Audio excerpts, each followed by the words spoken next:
Og den ligger på en ø i Martinique, ude ved de Karibiske øer. Det er så byen Sankt Pierre, der ligger foran, som den måske brænder af og dræber 30.000 mennesker. Det værste vulkanudbrud i historisk. Der er en, der overlevede, eller faktisk to, men der er en mand, der står for at have overlevet, fordi han sad i fængsel. Men der var også en skummer, der overlevede. Det er bare ikke det siger man bare ikke. Hvem tænder den en af jer? Det synes jeg, det er. Hvem har en stjernekaster? Panik i dine øjne der. Det var en startprøver.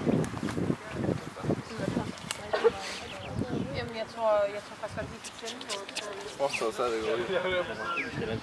Er det dig, der er vulkantænder?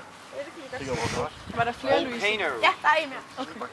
Nu kom brandbilen, fordi jeg tror, der er brand. Det var grineren. Ja. Så vi har meget løbet. Det er mærkeligt, hvorfor den bliver ved med at ose. Ja, det ved du også. Nej. Umiddelbart ikke, og så tror jeg, I bliver rimelig meget sådan røget til herovre. Ja, det er det. Jeg står lige som vi siger. Pas på de krater, der er bag.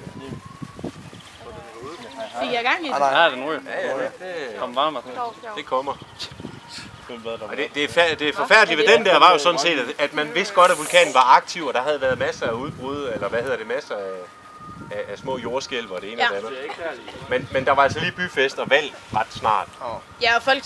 Det er sjovt, der har været fest eller et eller andet arrangement nede i byerne hver gang. Det er gået ud på. Er den gået ud, den der? Nej.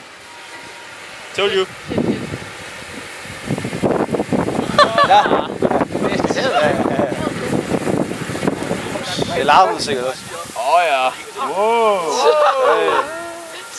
Ej, nu sætter der... Ja, det var godt, det der. Jamen, de var også hele byen. Ej, det er sindssygt. Nej, Og det er lidt den forkerte side. Ej, det var en bombe. Ej, det er hele byen er blevet ødelagt. Nej, hvor er det godt. Hold kæft, hvor er det godt lavet, det der fire. Åh, så fra! Ja, ind i huset. Ej, fedt. Det var mest vellækkert. Ej, det var godt, den der. Det brænder bare helt lidt til skelettet. Havet brænder så meget, mand. Vandet brænder. Alle de få andre, der overlevede, det var dem på skibe, der kunne sejle væk. De skulle så sørge for hele tiden at skovle det der aske væk fra skivene, så de ikke sank, fordi det er tungt af helvede til og varmt. Det har brændt hul i jeres hav. Jeg har brændt hul i jeres hav. Nøj, det er ulækkert. Er det worst nu?